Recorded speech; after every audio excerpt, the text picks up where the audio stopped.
Good morning student. आज हम chapter number 28 का V2 सेकंड वीडियो है, वो है पीयूष ग्रंथि। ओके,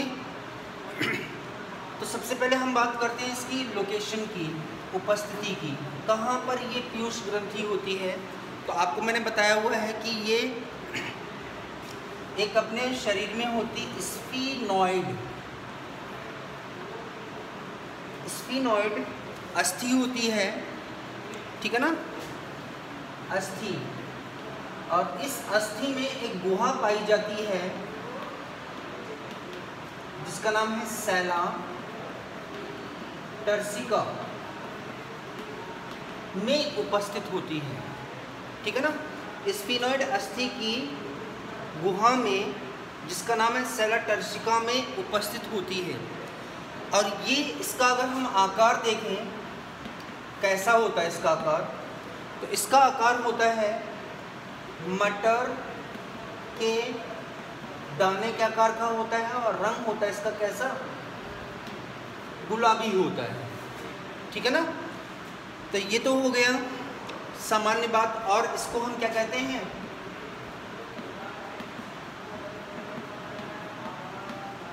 मास्टर ग्रंथि भी कहते हैं, क्योंकि ये हमारे अधिकांश जो कार्य होते हैं उन पे नियंत्रण करता है, इसलिए इसको हम क्या कहते हैं, मास्टर ग्रंथि भी कहते हैं, ठीक है। अब आ जाइए इसकी संरचना।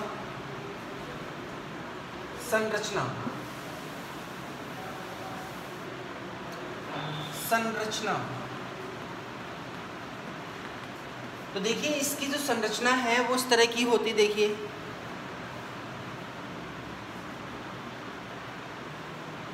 ये हाइपोथैलेमस को हम इंडिकेट करते हैं यहाँ पे।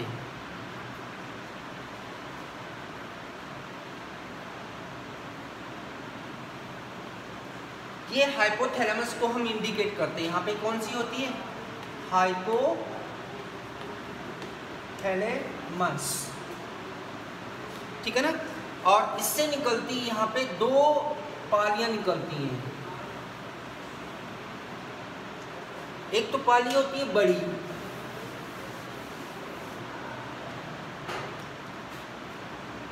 पाली होती है। पहले तो अपनी छोटी पाली बना लेते हैं, ये छोटी पाली होती है और इसी से क्या होती है, एक बड़ी पाली जुड़ी होती है इस तरह से। इसमें एक पाली तो होगी बड़ी और एक पाली होती है छोटी होती है। तो जो बड़ी वाली पाली होती है इसको बोलते हैं हम एडेनोहाइपोफाइसिस।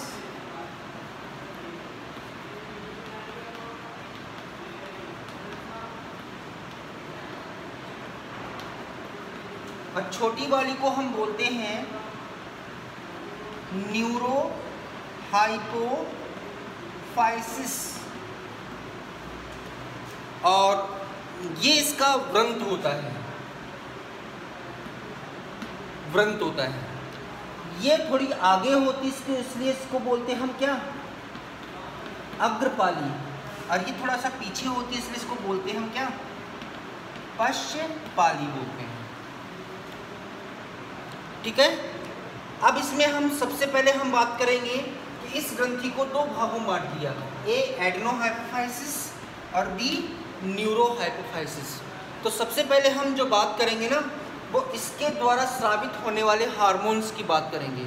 लेकिन इससे पहले एडेनोहाइपोफाइसिस को हमने वापस से 3 भागों में बांटा है। कितने भागों में? 3 भागों में हमने इसको बांटा है। कौन कौन से हैं? एक तो है पार्स ट्यूबरेलिस, इस एरिया को तो बोलते हैं हम पार्स ट्यूबरेलिस, ऊपर वाले भाग को। इसको हम बोलते हैं पार्स इंटरमीडिया। एक लाइन खींच दीजिए और वहां पे लिख दीजिए पार्स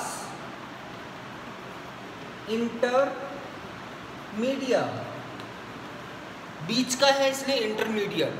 और ये वाला जो भाग दूर होता है इसको कहते हैं पार्स डिस्टेलिस, ये दूर होता है, इसको बोलते हैं पार्स डिस्टेलिस बोलते हैं। तो 3 भाग हो गए, ठीक है ना। अब ये भाग केवल आपको डायग्राम में ही वीडियो बना रहा हूँ, कहना ठीक है ना। तो ये 3 भाग होते हैं। अब हम इनके केवल डायग्राम में एक्सप्लेन करते हैं।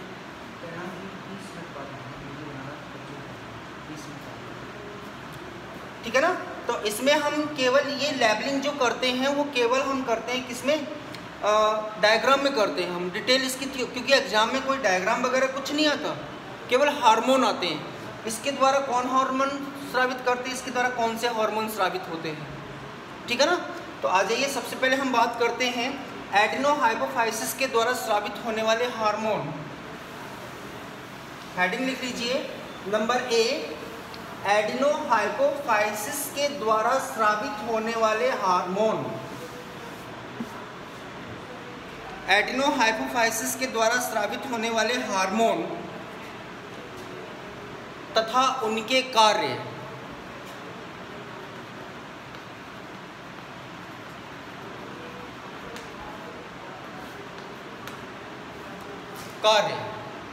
तो कौन से हार्मोन स्रावित होते हैं, तो देखो शॉर्टली हम बात करेंगे। यहाँ पे नंबर 1 पर है सोमेटोट्रोपिक हार्मोन। सोमेटोट्रोपिक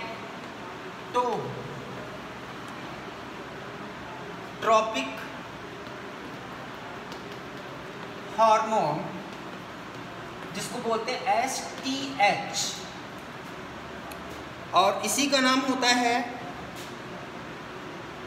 या वृद्धि हार्मोन, इसको बोलते हैं GH, ग्रोथ हार्मोन। ठीक है ना। ये हार्मोन मुख्य रूप से क्या करता है,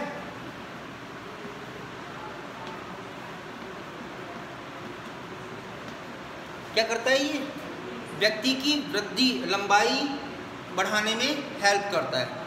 कैसे करता है, तो वो देखिए, ये हार्मोन अस्थि और मांसपेशी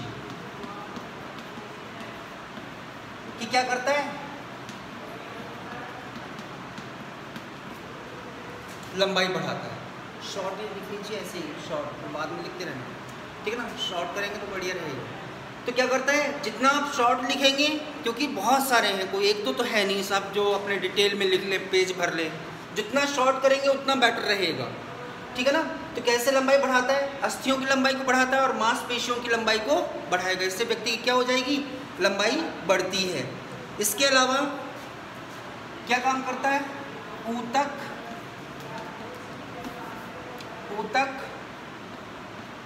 व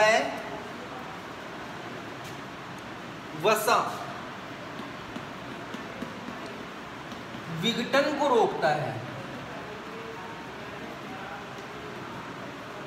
मतलब ऊतकों को नष्ट होने से बचाता है और वसा के टूटने को भी क्या करता है, ये हार्मोन रोकता है, मतलब वसा को बढ़ाता है।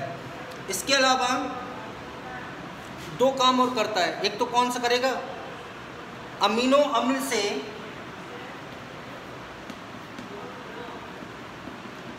किसको बनाएगा, ये ग्लाइकोजन को, ग्लूकोज को, सॉरी,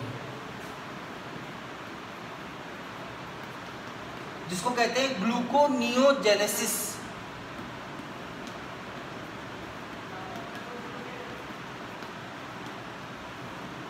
मतलब अमीनो अम्ल से क्या बना देगा, ये ग्लूकोज बनाएगा, जिसको क्या कहेंगे हम, ग्लूकोनियोजेनेसिस।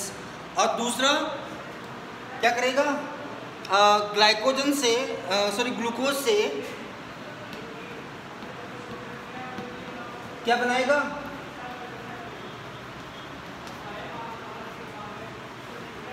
ग्लाइकोजन, जिसको बोलते हैं हम क्या, ग्लाइकोजेनेसिस।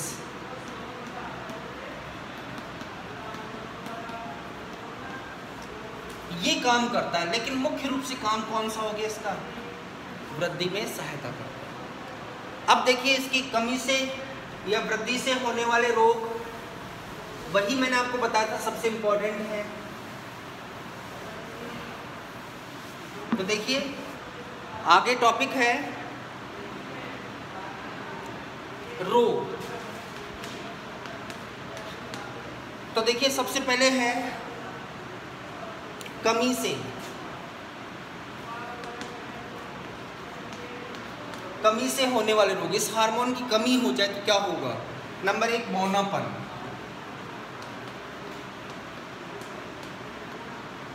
तो बौनापन कब होता है?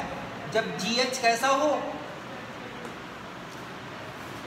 ग्रोथ हार्मोन कैसा हो, कम। इससे क्या होगा? व्यक्ति कैसे होते हैं? लक्षण क्या होंगे इसके?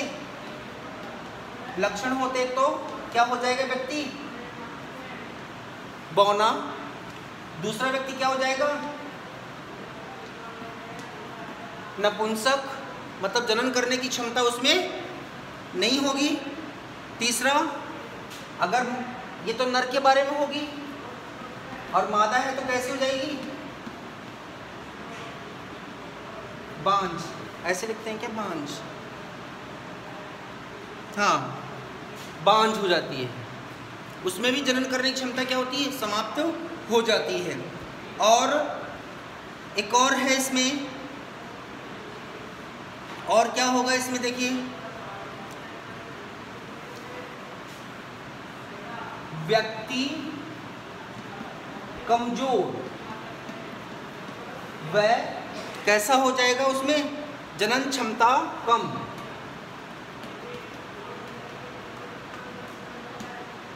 और इसे कहते हैं हम क्या? इस लक्षण को, इस रोग को कहते हैं एटिलियोसिस। एटिलियोसिस। तो बेटा इसको आप इंपॉर्टेंट कर लेना, बस ये हो गई इंपॉर्टेंट लाइन। व्हाट इज एटिलियोसिस? एटिलियोसिस क्या होता है? ग्रोथ हार्मोन की कमी से व्यक्ति में, व्यक्ति का मतलब नर और मादा दोनों में, जनन क्षमता में क्या आती है? कमी प्लस कमजोर हो जाता है। और इस लक्षण को क्या कहते हैं? एटिलियोसिस। तो मैंने आपको पहले बोला कि इस पाठ में, इस चैप्टर में हमें रोगों को बारे में सबसे ज़्यादा फोकस करना है, ठीक है ना? तो ये हो गया। अब दूसरा है नंबर बी, अधिकता से। अधिकता से तो नंबर 2 दूसरा रोग है यहाँ पे महाकायता।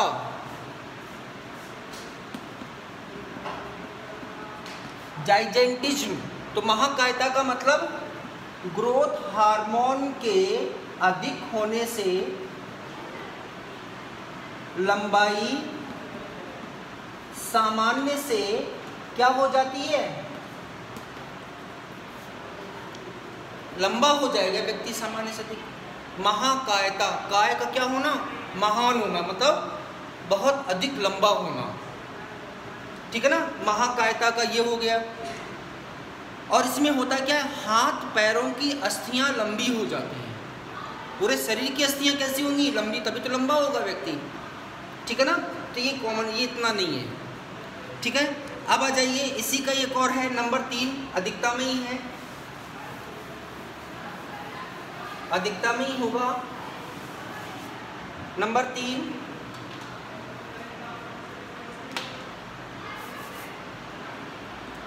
तीसरा है अग्रातिकायता। अग्रातिकायता ये थोड़ा सा इंपॉर्टेंट है, ज़्यादा नहीं है, एक जनरल इंपॉर्टेंट टॉपिक है। इसमें क्या होता है कि इसमें व्यक्ति एक तो कब होगा? जब ग्रोथ हार्मोन कैसा होगा? अधिक। ये रोग कब होगा? जब ग्रोथ हार्मोन कैसा हो? अधिक हो। इसमें क्या होगा? चेहरे की अस्थि, जबड़े की अस्थि,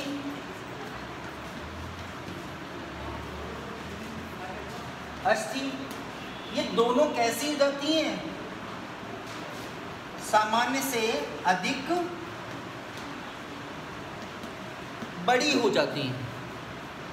चेहरा डरावना हो जाता है, जैसे कहते हैं ना, ये वाली और ये वाली, ये और ये दोनों अस्थियां क्या होती है? बाहर निकल आती हैं। और मुंह और नाक वो कैसी होती है? अंदर। तो व्यक्ति कैसा हो जाएगा? डरावना लगने लगता है। शरीर तो लंबा हो ही गया, ये वाली अस्थियां और ये वाली अस्थियां ये बाहर निकल आती हैं, नाक और मुंह वो अंदर चला आता है, व्यक्ति ऐसा हो जाता है अलग तरीके का। इसे कहते हैं अग्रातिकायता, और इसके जो लक्षण होते हैं ना सामान्यतः चेहरे पे दिखाई देते हैं। इसके अलावा इसमें जो कशेरुक दंड है,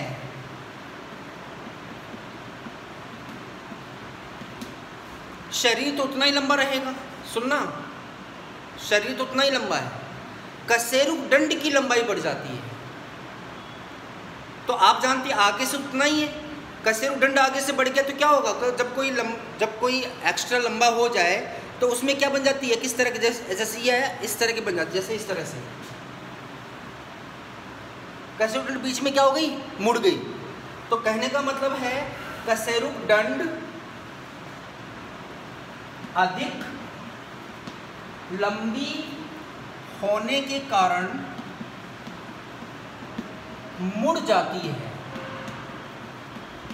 जिसे कहते हैं ना कुबड़, जिसे क्या कहेंगे हम, व्यक्ति कैसा हो गया, कुबड़, काइपोफाइसिस कहते हैं। तो कुबड़ जो रोग होता है वो किस में आता है, अग्रातिकायता में। उसमें क्या होता है, केवल और केवल किसकी लंबाई बढ़ती है, कशेरुक दंड की लंबाई बढ़ जाती है, जिसे कहते हैं अग्रातिकायता। मतलब इसमें व्यक्ति ओवरऑल डरावना हो जाता है। ठीक है, तो ये भी कॉमन सा है। अब आ जाइए नंबर 4, मोस्ट इंपॉर्टेंट, सीमंड रोग। जितने भी साइंटिस्ट के नाम से जो रोग हैं सबसे ज़्यादा उन्हीं को फोकस किया जाता है। साइंटिस्ट के नाम से जो रोग आते हैं, सीमंड रोग, ठीक है ना। तो सीमंड रोग में क्या होगा, ये होता है ग्रोथ हार्मोन की किसमें कमी से होता है, ठीक है ना। अब इसमें क्या होगा, ऊतक नष्ट हो जाते हैं, उसमें क्या होता है ऊतक क्षय। इससे क्या होगा, व्यक्ति समय से पहले कैसा हो जाता है, बूढ़ा हो जाता है। समय से पहले कैसा होने लग जाएगा, बूढ़ा हो, बुढ़ापे के लक्षण आना स्टार्ट हो जाते हैं। क्योंकि इसमें क्या होता है, इस हार्मोन की कमी से ऊतक क्षय होना स्टार्ट हो जाते हैं और व्यक्ति क्या होगा, समय से पहले बूढ़ा दिखाई देने लगता है। किसमें, सीमंड रोग में। ओके, अब आ जाइए, ये तो था कौन सा, वृद्धि हार्मोन की कमी और अधिकता से होने वाले रोग, समझ में आया। जिसमें अगर हम देखें ओवरऑल सबसे ज़्यादा इम्पोर्टेंट अगर मे बी आता है तो इस पर ज़्यादा फोकस करता है, किस पे, सीमंड पे। ठीक है, अब आ जाइए आगे, नंबर 2,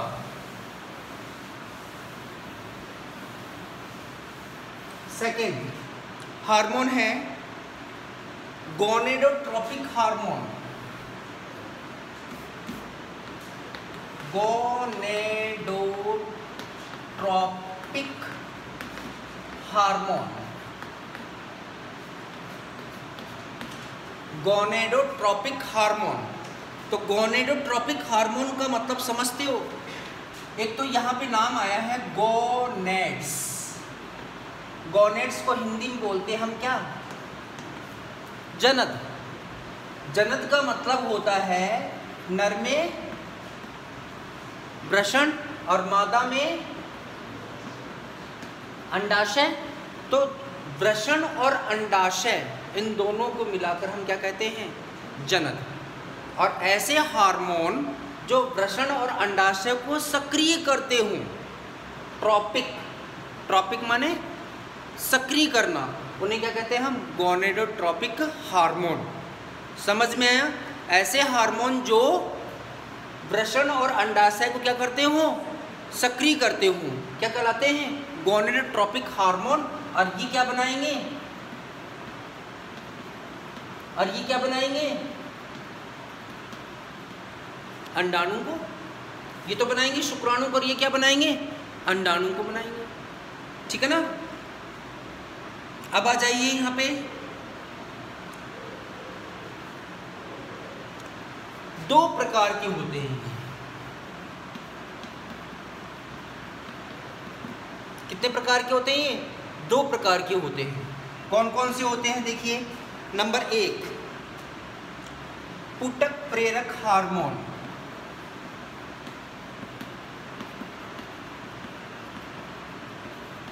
और इनको बोलते हैं अंग्रेजी में FSH, फॉलिकल स्टिमुलेटिंग हार्मोन, और हिंदी में कहते हैं पुटक प्रेरक हार्मोन कहते हैं।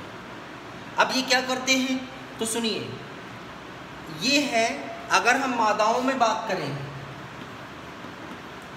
इस हार्मोन की मादा में क्या रोल होता है, क्या रोल प्ले करते हैं, तो ये तो क्या करेंगे, एक तो एस्ट्रोजन,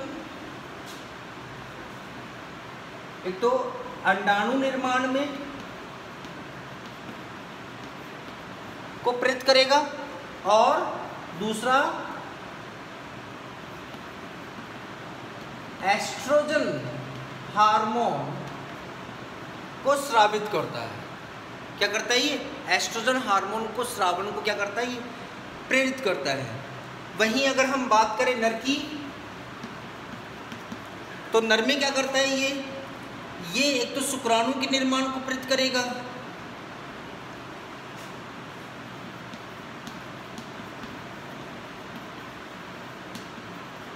किसके निर्माण को?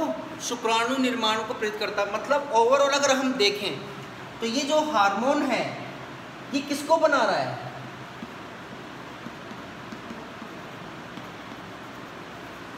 बना रहा है कि नहीं बना रहा है? युग्मक को तो बना रहा है, नर युग्मक और मादा युग्मक को बना रहा है। इसलिए इस हार्मोन को हम एक नाम और देते हैं गैमेटोकाइनेटिक कारक। इसलिए इसे क्या कहते हैं?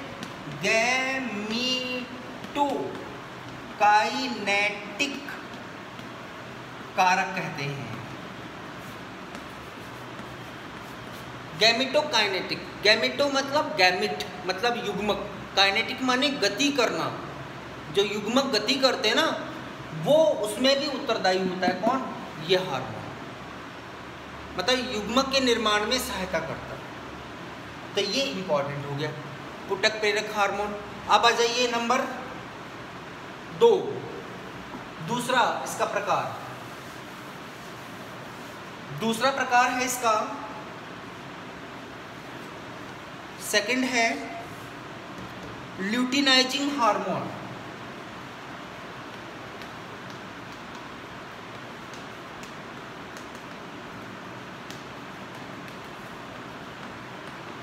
जिसको कहते हैं LH हार्मोन।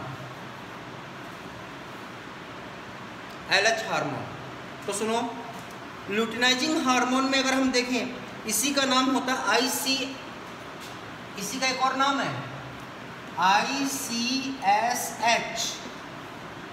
फुल फॉर्म होता है इंटरस्टिशियल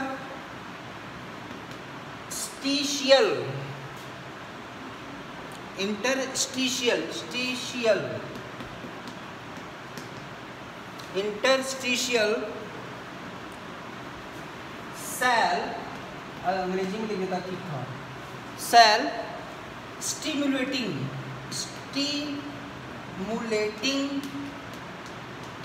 हार्मोन, ये इसका दूसरा नाम होता है। ठीक है ना? क्या काम करता है? तो नर और मादा में अलग अलग कार्य करेगा। किस तरह से वो देखिए, पहले हम बात करते हैं नर की। तो नर में ये क्या करता है? नर में ये लीडिंग कोशिकाओं को सक्रिय करता है, जिसे कहते हैं ना हम क्या, अंतराली कोशिका को सक्रिय करता है।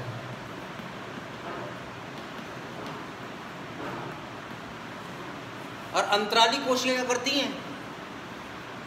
नर हार्मोन कौन सा? एंड्रोजन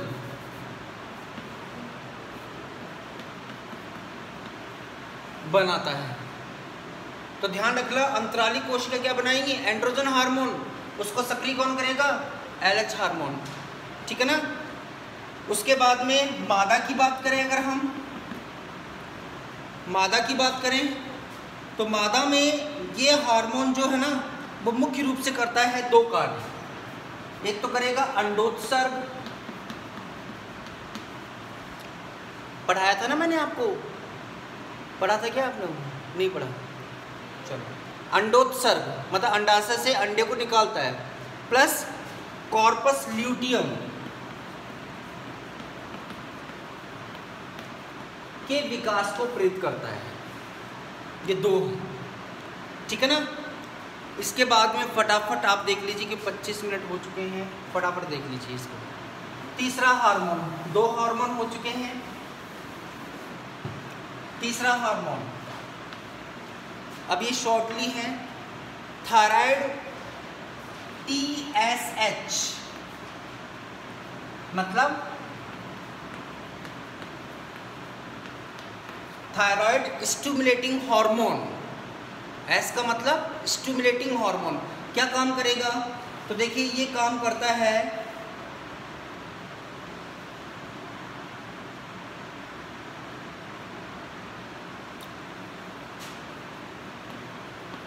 थायराइड ग्रंथि की सक्रियता को नियंत्रित, मतलब थायराइड ग्रंथि कब सक्रिय होनी कब नहीं होनी फालतू का कोई मतलब नहीं है, इसको ऐसे देख लीजिए। Number 4 ACTH,